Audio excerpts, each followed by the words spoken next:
प्रत्येक जाहिरातीत स्पष्ट लिहिलेलं असतं की 25 नंतर या 25 जणांची फक्त सिलेक्शन केलं जाईल, तेही इंटरव्ह्यू घेऊन सिलेक्शन केलं जाईल. ज्यांना कपॅसिटी आहे अशांनाच घेतलं जातं. परखड नाट्यसंस्था आहे ते.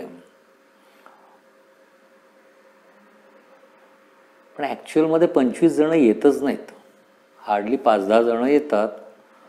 तर इंटरव्ह्यू काय घेणार, त्या 10च्या 10 जणांना घ्यावं लागतं. फक्त एवढंच बघितलं जातं फी तर भरतील ना हे पूर्ण, आणि फी भरल्यानंतर जमलंच तर पुढं मग अजून नाटकाला काही सहकार्य करतील का.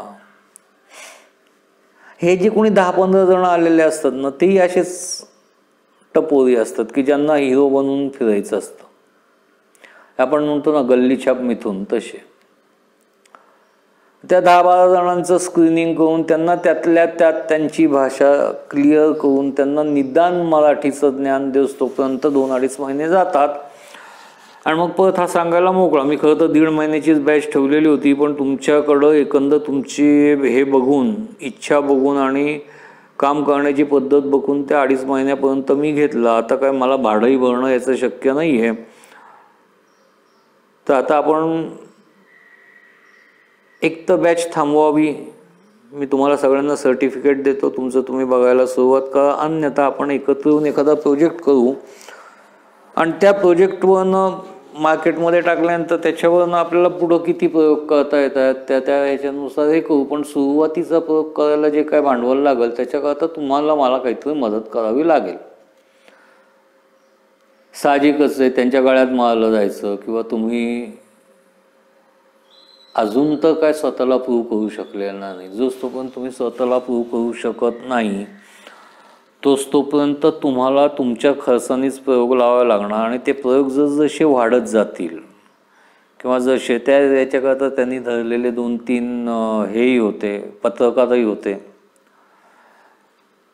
त्याची आपल्याला प्रसिद्धी करावी लागेल. मग पत्रकारांना फुकट तिकीट कसं द्यावं लागतं, ते तिकीट द्यायल्यानंतर त्यांना पार्ट्या कशा द्याव्या लागतात, हे ते तो दिवस ढकलतो, मला माहिती आहे. आणि तेही 12-13 जण मग काय ठरलेलं असतं, कुठंतरी घरनंही थोडासा पाठिंबा असतो, घरच्यांकडचे पैसे असतात, मग इकडचे पैसे उचल तिकडचे उचल करून ते अमितची मागणी पूर्ण करतात. मग ते नाटक 6 महिने चालतं, 5-6 प्रयोग होतात त्याचे. 5-6 प्रयोगमध्ये प्रत्येक प्रयोगामध्ये हा कंपल्शन करतो प्रत्येक ॲक्टरला, बॅकस्टेजवर कळला प्रत्येकाला कंपल्शन करतो की तू 20 तिकीटं घ्यायची, तू 25 तिकीटं घ्यायची. मग तुमचं मानधन काय, तर तुझं मानधन 10 तिकीट.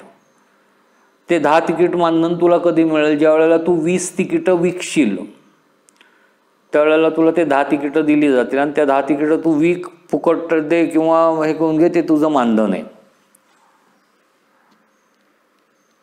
अशा पद्धतीनं एक 8-10 शो कसे बसे. बघ तो तरी माणूस प्रत्येक वेळेला कोणाकोणाला जाऊन धरणार ना.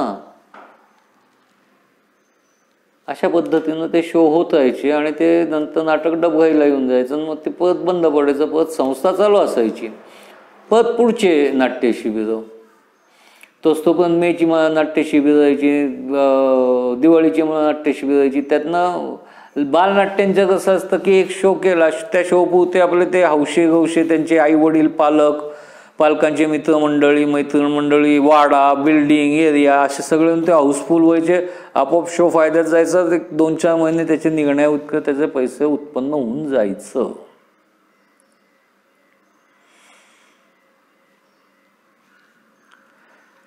मी काही न बोलता त्याला सांगितलं की निदान बेसन पीठ तरी घेऊन ये आणि 4 अंडी घेऊन ये, मग मी टाकू शकेन. तेल आहे घरात, तूप आहे, हे तेल आहे, मीठ मिरची मसाला आणि कांदा आहे.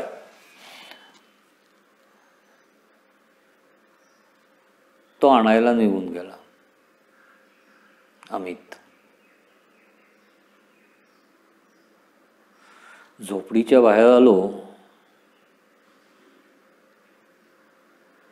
आणि लक्षात आलं बेसन पीठ नाही म्हणलं तरी सगळा मिळून तिनं 70 रुपयाचा खर्च सांगितलाय.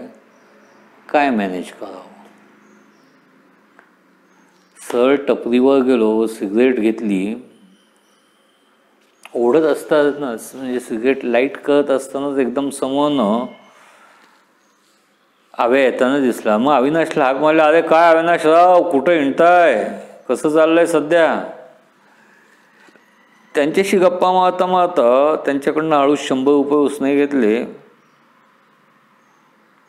खिशात ठेवले. बोलून बिलून झाल्यानंतर पुढं निघालो. बेसन पीठ उधारीवर घेतलं, बाकीचं सगळं कॅशमध्ये घेतलं. त्यामुळे 30 रुपयात सगळं भागलं, घेऊन घरी आलो निघून.